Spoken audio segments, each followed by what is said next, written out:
ముందుగా మీ అందరికీ మన ప్రభు అయిన యేసుక్రీస్తు వారి ఘనమైన నామానికి మీ అందరికి శుభమతి తెలియజేస్తున్నాను.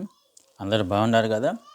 ఈరోజు వాగ్దానంగా జకర్యా గ్రంథము, పాత నిబంధన గ్రంథం జకర్యా గ్రంథం నుంచి ఒక మాట వాగ్దానం ధ్యానం చేద్దామంటే జకర్యా గ్రంథము 9వ అధ్యాయం 12వ వచనం నేను చదువుతాను, మీరు గమనించారు.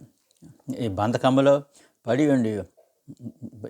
పడి నిరీక్షణ గలవారులారా, మీ కోటను మరలా ప్రవేశించుడి, రెండంతలుగా మీకు మేలు చేసేది నేను మీకు తెలియజేస్తున్నాను. దేవుడు ఈ మాటను దీవించును గాక. దీని యొక్క ఆత్మీయ మీనింగ్ని మీకు 3 నిమిషాలు చెప్పి నేను ముగించేస్తాను. అందరికంటే మీరు వర్కింగ్ డే కాబట్టి బిజీగా ఉన్నారు కాబట్టి వాగ్దానం 3 నిమిషాలు చెప్పి ముగించేసి అందరూ కూడా ఈ వాగ్దానం వినండి, తద్వారా దీవెనలో పొందుకోండి. బంధకములు తెలుసు కదా. బంధకములు అంటే కూడా మనం దేవుని నమ్మిన బిడ్డలకు కూడా మీకు బంధకాలు అంటే శ్రమలు, దుఃఖాలు, వేదనలు, అనేకమైన ఆటంకాలు రావచ్చు. అప్పుడు మనం ఏంటంటే దేవుని బిడ్డలు మనం చేసేది ఏంటంటే మనం ఎలా ఉండాలంటే దేవుని మన నిరీక్షణ కలిగి ఉంచాలి. ఆయన అందరూ నమ్మిక ఉంచి ఆయన మీద మనం భారం వేసి ఉంచాలి. నిరీక్షణ కలిగి మనం ఉండమంటున్నాడు. ఇది దేవుడు చెప్పే మాట. తర్వాత మనం ఎక్కడ మీ కోట రావాలంటే, కోట అంటే ఏంటి? కోట అంటే దేవుని సన్నిధికి.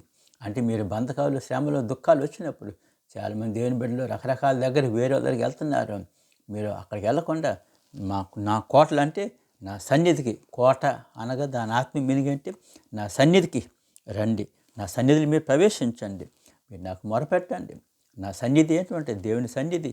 ఆయనకు మనకు శాంతి సమాధానం కలిగజేసి మనం గొప్ప నిరీక్షణ కలిగజేస్తాయి.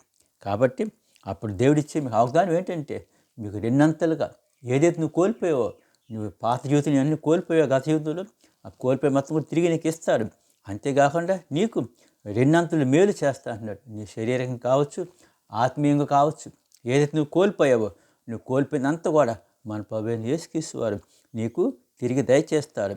నువ్వు ప్రభువు నమ్ముకున్నందుకు ఆయన విశ్వాసం అనేకమైన కష్టాలు, శ్రమలు, బాధలు పడుతున్నావా, నువ్వు శరీరం నువ్వు బలహీనత పడుతున్నావా, దేవుడి చేసి మీకు శరీరక ఏవైతే నువ్వు కోల్పోయావో అవి ఇస్తాడు. అంతేకాకుండా ఆత్మీయంగా కూడా మీకు బలపరుస్తాడు.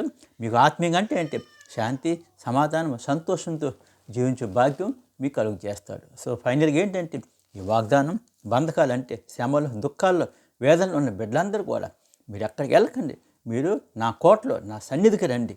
నా సన్నిధికి వచ్చినప్పుడు మిమ్మల్ని దేవుడిచ్చే వాగ్దానం ఏంటంటే ఆయన నిరీక్షణ మీ మీద చూపి, మన నిరీక్షణ ఆయన మీద ఉంచి బంధకంలో పడి ఉన్నప్పుడు మనం దేవుని యొక్క సన్నిధికి వచ్చి ఆయన సన్నిధిని మొరపెట్టి కన్నీరు కాచి దేవుని మనం ఆరాధించినప్పుడు, ఆయన్ని కనపరిచినప్పుడు దేవుడు ఏం చేస్తున్నాడంటే ఏదైతే మీరు కోల్పోయిన మొత్తం తిరిగిస్తా అంటున్నాడు, శారీరక, ఆత్మీయ. అలాగా మీ జీవితాలు మీకు రెండంతులు మేలు చేస్తా అంటున్నాడు దేవుడు.